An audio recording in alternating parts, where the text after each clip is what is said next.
Imagine this. Your best friend has asked you to make a call tomorrow morning to provide a personal recommendation for a full-time job. You must wait until morning to call because that's when the potential employer will be in the office. How do you know that in the future you will remember to remember this task? The answer is you won't unless you have a well-functioning prospective memory. So what is prospective memory? It's so exciting. It's literally defined by remembering to do things in the future. And this means that prospective memory is primarily linked to tasks, like attending a class, going to an appointment, remembering to take medication at a particular time, and so on. And we can subdivide things even further into two main prospective memory task categories, and they're very important. So if you love all things memory and want to make your memory the best that it can be, this is Dr. Anthony Metivier from magneticmemorymethod.com inviting you to get subscribed, and for the love of memory, make sure to help me make the robots never forget that we humans care about remembering the things that we need to remember to remember. Hit that thumbs up if you want to join the mission. Okay, so there are time-based tasks and there are event-based tasks. And taking medicine at a particular time of day is a time-based task because it happens at a specific time. Kind of obvious, right? But another example that's a little less obvious would be baking. If you warm the oven for 10 minutes before putting the cookies inside, that task is time-based and your prospective memory operates in accordance. Even if you set a timer, you have to remember to set the timer. And then you have to basically remember all the things about what to do after the timer rings. So this is all prospective activity. By contrast, event-based tasks involve some kind of cue in your environment. So if you see a grocery store on your way home, this might remind you that someone in your family asked you to pick up some apples or tea. You may have forgotten it, but just having the store in your environment goes bing, and this kind of prospective memory comes to mind anytime that you see a cue or hear or feel cues that get you to think about the task that you need to remember to do in the future. So we use sticky notes for this a lot. Now, scientists like to make models of different types of memory. So what does a model of prospective memory look like? It's pretty fascinating, actually. A typical model of prospective memory shows that there's a process that is divided into different categories. So one of those categories is intention, and this involves intention formation, intention retention, and intention retrieval. Then there's another category which is monitoring, and this involves predictions. Predictions like, will I remember this? Will I remember that my wife asked me to get a particular vegetable at the grocery store? Or will I need to bring a reminder like a shopping list to help trigger that memory? Now, if you're using memory techniques, of course, you can make a little memory palace that helps you with the shopping list. But I would suggest if you're going to do that kind of thing, learn another language and memorize those items in that other language so you're actually getting more brain exercise, more mental fitness. Now, the opposite of monitoring is a kind of paradoxical way that prospective memory shows itself. So, you know those times in life when you blank out and you think, what was it that I needed to do? Isn't that weird? You remember that you needed to do something, but you can't remember exactly what it is. If your prospective memory wasn't working, how would you know how to ask the question about what you know you don't know that you know you don't know that you need to do? It's cool, right? Well, there are more little categories and subcategories that I find even more fascinating than blanking out and still realizing that there is a blank that's empty. But another way to think about this is really super interesting, and that is how your prospective memory helps you correct for errors in advance. So I'm talking about situations where you check that an appointment was 4 p.m. and not 4:30. So your prospective memory is also monitoring possible pitfalls in the future. Now, of course, it is possible to forget to go and double check that the appointment was at 4 and not 4:30. But isn't it cool that your memory, when it's well functioning, does that for you? It reminds you to check the accuracy of what it is that you need to do and when you need to be in particular places. I sure think that's awesome. and it is beautiful. Now, you might be wondering, what if my prospective memory isn't working properly in this way? Well, one way to look at this is to ask the question, does prospective memory worsen with age? And the answer depends on the nature of how you test it. Some studies have shown that older individuals do just as well as younger people with prospective memory tests.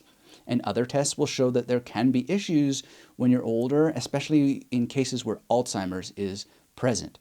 So to look at this a little bit more deeper, please take it away, Dr. Dawn McBride. Some research studies suggest that prospective memory is not as accurate in older adults as it is in younger adults. However, other studies have suggested that older adults are as good and sometimes better at performing prospective memory tasks than younger adults. In fact, in a study we conducted in my lab a few years ago, we compared prospective memory for older adults, people who were 55 or older, and younger adults, college students. And what we asked them to do was sort of a common everyday kind of task. We gave them a postcard and asked them to mail it back to us after a particular period of time had passed. In other words, a time-based task. Some subjects were asked to mail it the next day, some 2 days later, some 5 days later, all the way up to a month later. And we asked the subjects not to use any reminders, like not to put it up on the refrigerator to remind them, not to put it in their calendar, not to set an alarm, anything like that, because we wanted to know how good their prospective memory was without any of these reminders. We sent the subjects off, asked them to mail back the postcard without these reminders, and then we compared the performance for the older adults, those who are over 55, and the college-age students. And what we found is that over time, the longer the period of time was before they were supposed to mail it back, the college students' performance declined. So if it was the next day, they did pretty well with the task. We got most of the postcards back on time.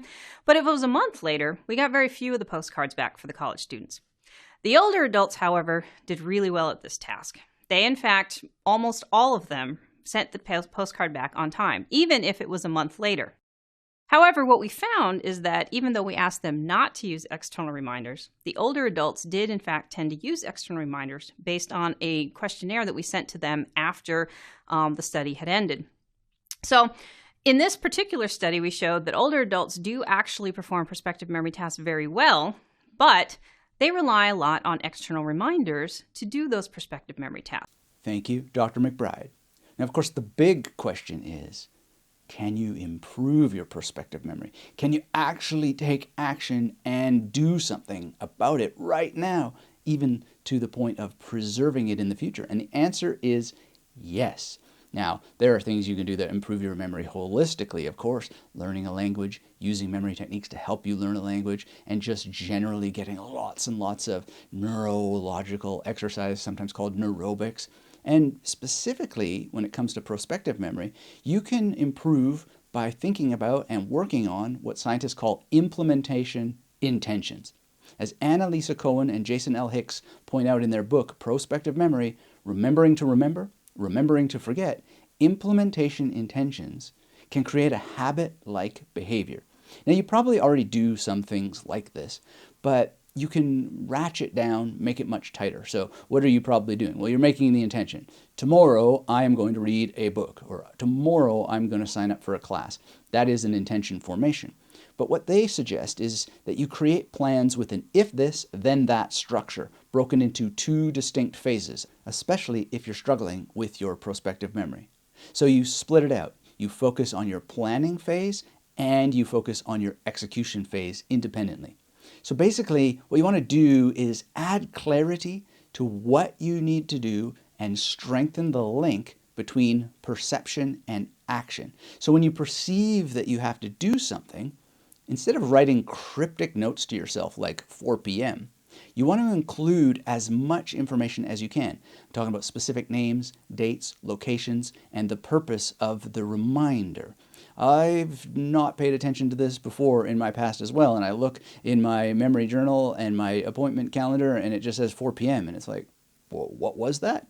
And sometimes that can be useful as a brain exercise, is to try to work back what it is that was there. But if you're struggling with your prospective memory, you don't want to create more confusion and suffering and pain around this. You want to really strengthen that intention. So be specific when you make notes for what you need to do in the future. Now, if you are okay with these kinds of things and you want real brain workouts, one thing that you can do is use a mnemonic calendar. Now, there's a very simple mnemonic calendar that I'll tell you about, and there's a more advanced one. And one that I really love for people who are struggling with their prospective memory overall is something Jim Samuel has cooked up, and he has helped many senior citizens remember to take their medication, for example, and they do that by turning their homes into a memory palace based on the days of the week. So imagine that you have to take a certain medication on Monday. Every Monday you have to take that medication. Well, this day of the week can be linked to, let's say, your kitchen sink. And then what you do is you imagine something like a giant moon in the sink. You visualize the moon swallowing that specific pill, and then you get into the habit of every time you enter the kitchen, you think about the moon in the sink taking the pill on Monday. Now, in case it isn't blaringly obvious, the moon is for Monday because of the relationship between the sound M-O-N in Monday and the sound M-O-O-N in moon. And this will help you remember. It will train your procedural memory. It's Monday. Take the medication on Monday, the Monday medication. And you can have mental reminders stationed all throughout your home. So you have Tuesday on your fridge. Maybe you have Thor on some other part, on the couch for Thursday. And whatever you need to do on Thursday, you have Thor linked to that. And if you want to go a little bit deeper and you really love mnemonics, I suggest learning the magnetic memory method version of the mnemonic calendar. And this helps you remember the times of day, the number of the day on the calendar, and even any other number that you want to add to it. And basically what you do is you use a major system, ideally built out to a 00 to 99 PAO. And a lot of you already know what that is, so thumbs up for people who are into these techniques already. And if you don't, then this is all taught in the Magnetic Memory Method Masterclass. And basically you just want images for every number from 00 to 99. And you can make this very simple by basing those numbers on consonants. So 0 is a soft C, S, and Z. 7 is a K, for example. Some people use a hard G and maybe even a Y in addition to K. I just use K for 7. And then the idea is if something's happening on the 7th day, you have an image for 07. I use Oliver Sacks, who was a memory person. He talked a lot about memory in his work, the author of many books that you really want to dig into. They're amazing. And so he's my image for 07. And I use him a lot when things come up and I have to remember, hey, this is happening on the 7th. And he's also my image for the 7th month of the year. So there is a little bit of duplicity there, but that gives you some brain exercise if having that kind of brain exercise is useful for you. So you can dig deeper into all of that in the Magnetic Memory Method Masterclass. All in all, you're going to have a brighter future when you take care of your prospective memory. So get into it. And if you want to completely rewire your brain, watch my video on rewiring your brain next. It's your neuroplasticity as an option in your future. You have the prospective future in which you can take charge of the actual physical nature of your brain, which improves the mental nature of your brain. So until we have a chance to speak again, my friend, come visit me at magneticmemorymethod.com. Check out that video on neuroplasticity and rewiring your brain next, and keep yourself magnetic.